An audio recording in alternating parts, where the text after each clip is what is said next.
जय हिंद प्यारे बच्चों। आज हम भाषा, लिपि, बोली और व्याकरण के बारे में पढ़ेंगे, जानेंगे और समझेंगे।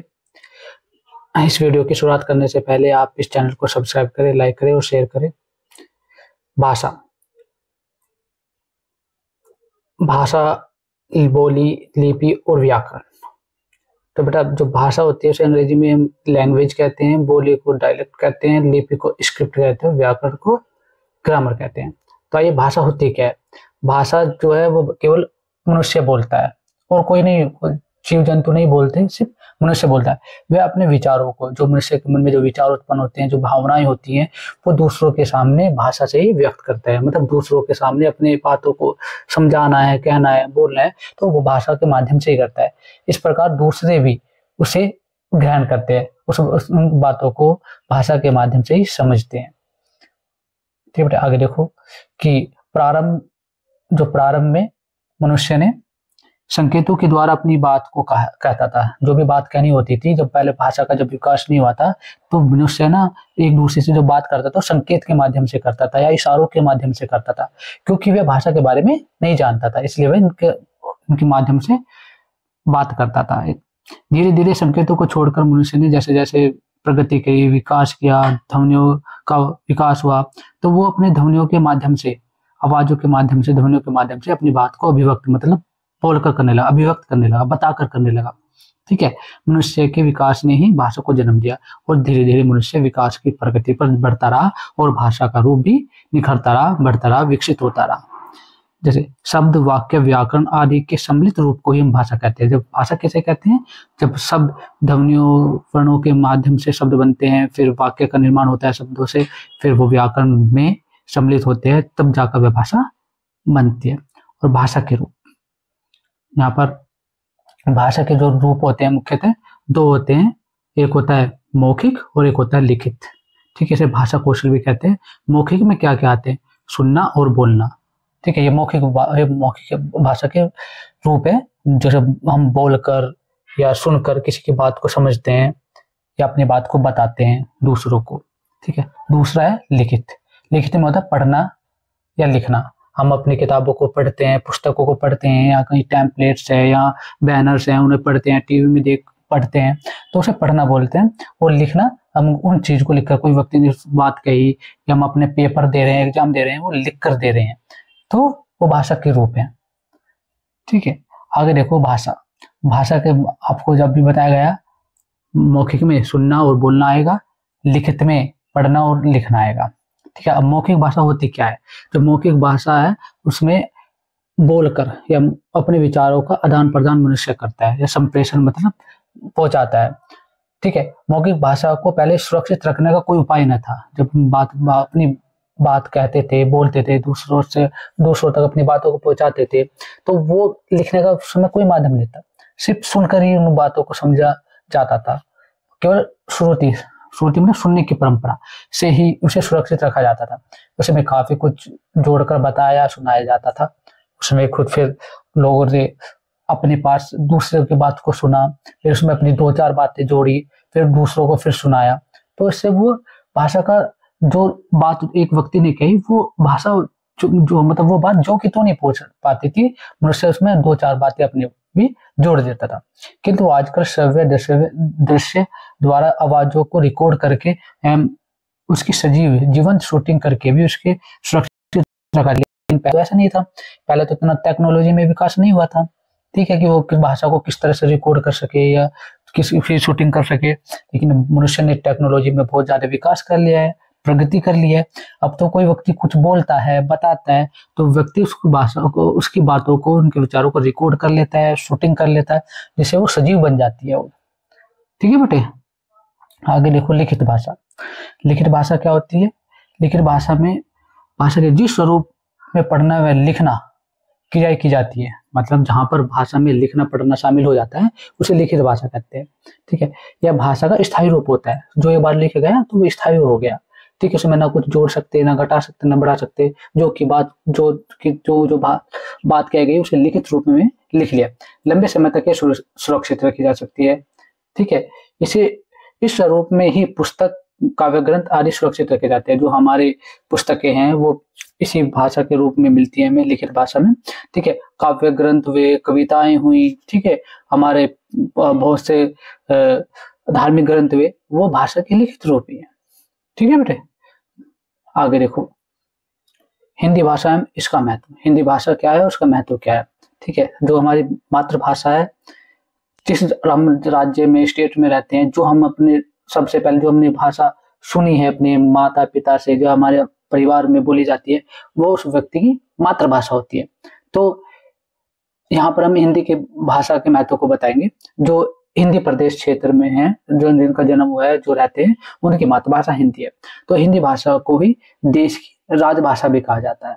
ठीक है, और किसी भाषा को राजभाषा का दर्जा नहीं प्राप्त, सिर्फ हिंदी भाषा को ही भारत में राजभाषा का दर्जा प्राप्त है। ठीक है बेटे, आगे देखो, यही भारत की संपर्क भाषा भी है। सबसे अधिक भारत में बोली जाने वाली और संपर्क, अपनी बातों को दूसरों तक पहुंचाने की का माध्यम हिंदी ही है। कौन सी भाषा है? हिंदी ही है। हिंदी की एक सबसे बड़ी संपर्क भाषा है भारत में। इस भाषा को अधिकांश राज्यों में बोला और समझा जाता है। ठीक है, किस भाषा को? हिंदी भाषा को। हिंदी भाषा भारत के अलावा फिजी, सूरीनामा, वेस्ट इंडीज, कंबोडिया आदि देशों में भी बोली जाती है। ठीक है, बड़े पैमाने पर बोली जाती है। इसके अलावा खाड़ी के देशों में भी, जैसे दुबई हुआ, सऊदी अरब हुआ, बहरीन हुआ, कतर हुआ आदि में भी हिंदी भाषा को बोला और समझा जाता है। ठीक है, आगे देखो बेटे, 14 सितंबर 1949 को संविधान सभा ने इसे राजभाषा का दर्जा दिया। किसको? हिंदी को। हिंदी को राजभाषा का दर्जा कब प्राप्त हुआ? 14 सितंबर 1949 को। सभी भाषाओं को संविधान की समवर्ती सूची में रखा गया। ठीक है, समवर्ती सूची में रखा गया, संविधान की समवर्ती सूची। ठीक है बेटे, संवैधानिक रूप से हिंदी भाषा की चर्चा, जो संवैधानिक रूप से या संविधान में अनुच्छेद आर्टिकल्स होते हैं, अनुच्छेद मतलब आर्टिकल्स होते हैं, उसमें 343 अनुच्छेद 1, 343 अनुच्छेद 2, 343 अनुच्छेद 3 में 351 में इसकी चर्चा की गई है हिंदी भाषा के। यही कारण है कि प्रतिवर्ष 14 सितंबर को हिंदी दिवस मनाया जाता है। भारत में प्रत्येक वर्ष कौन से दिन? 14 सितंबर को। ठीक है, 14 सितंबर को क्या बनाया जाता है? हिंदी दिवस। आगे देखो बेटे, संविधान की 8वीं अनुसूची में कुल कितनी भाषाएं शामिल की गई हैं भारत में? 22 भाषाएं। 22 भाषाएं कौन सी हैं?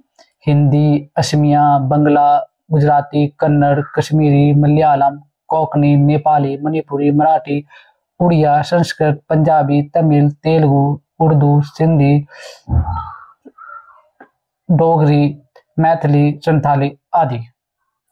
ठीक है बेटे, आगे देखो, वो भाषा और बोली, वो भाषा और बोली में क्या अंतर है?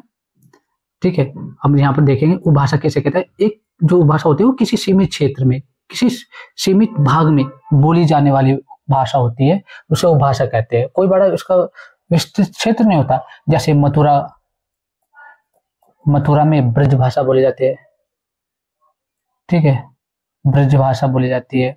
अवधी और ये छोटी जो भाषाएं होती है, ये उपभाषाएं हैं, एक सीमित क्षेत्र में बोली जाती है और इनमें साहित्यिक रचनाएं भी लिखी जाती है। ठीक है, कविताएं वे, धोए हुए, ठीक है, इन भाषाओं में लिखा जाता है। जब ये सीमित क्षेत्र में बोली जाती है तो इसलिए इनको उपभाषा कहते हैं।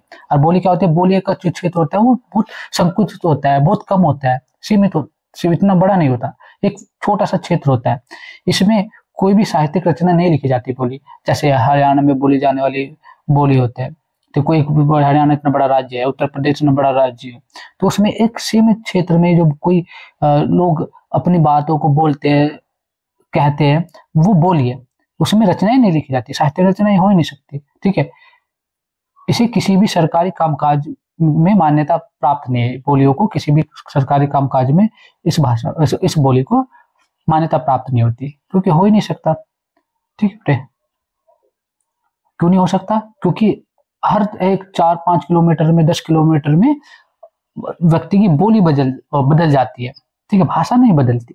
हिंदी भाषा विस्तृत पूरे उत्तर प्रदेश में हुआ, उत्तराखंड में हुआ, हरियाणा में हुआ, दिल्ली में हुआ, ठीक है, मध्य प्रदेश में हुआ, इन सब क्षेत्रों में हिंदी को बोला जाता है, समझा जाता है, पढ़ा जाता है। ठीक है, रचनाएं लिखी जाती है, हिंदी भाषा की कुछ बोलियां हैं, जैसे हिंदी यहाँ पर और बोलियां, ठीक है, ये भाषाएं हैं हिंदी की, और यहाँ पर बोलियां हैं कौन कौन सी, जैसे पूरी हिंदी में कौन कौन सी बोलियां होती है शामिल, अवधी, छत्तीसगढ़ी, बघेली या उपभाषा कह लो आप, ठीक है, वो भाषा। आगे देखो,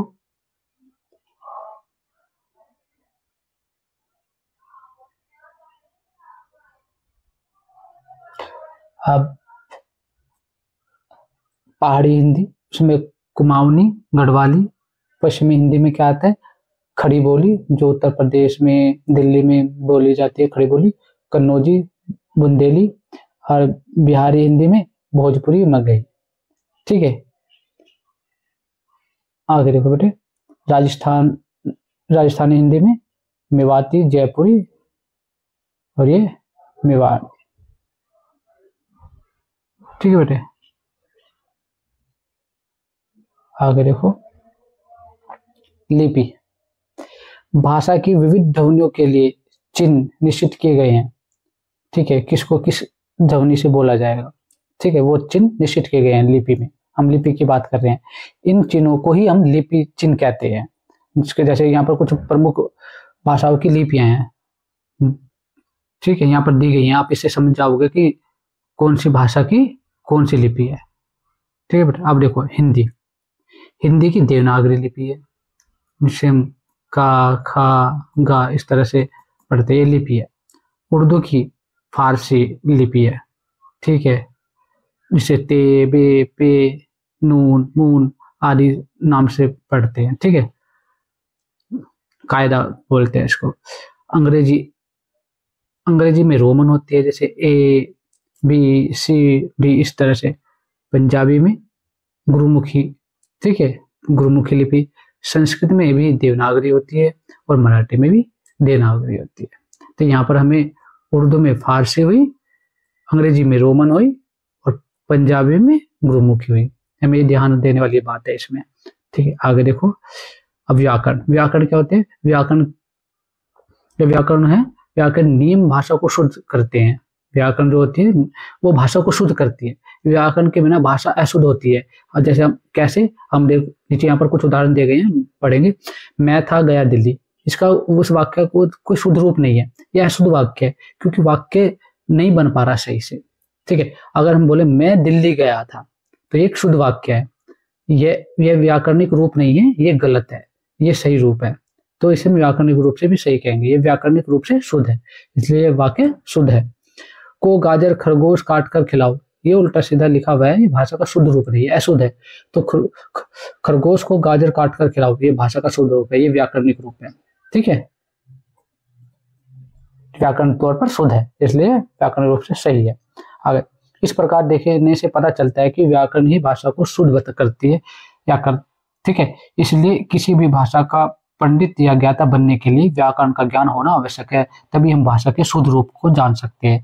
अगर हम किसी भाषा के बारे में जानना है तो हमें व्याकरण को अच्छी तरह से सीखना होगा, तभी हम उस भाषा को अच्छी तरह से लिख सकते हैं, पढ़ सकते हैं, बोल सकते हैं, ठीक है बेटे। अब इस टॉपिक में सबसे महत्वपूर्ण बातें कौन सी है, भाषा के मुख्यतः दो रूप होते हैं, मौखिक और लिखित। मौखिक तथा लिखित के भी दो रूप है। ध्वनियों को लिखने के लिए चिन्ह होती है, जिसे हम लिपि कहते हैं। व्याकरण भाषा को ठीक करता है, और हिंदी भारत की राजभाषा और संपर्क भाषा है, ठीक है बेटे। अब मुझे उम्मीद है कि आपको ये समझ में आ गया होगा टॉपिक, ठीक है। अगले टॉपिक पर हम नए टॉपिक पर हम बात करेंगे, तब तक के लिए बेटा जय हिंद, और चैनल को सब्सक्राइब, शेयर, लाइक जरूर करना बेटे।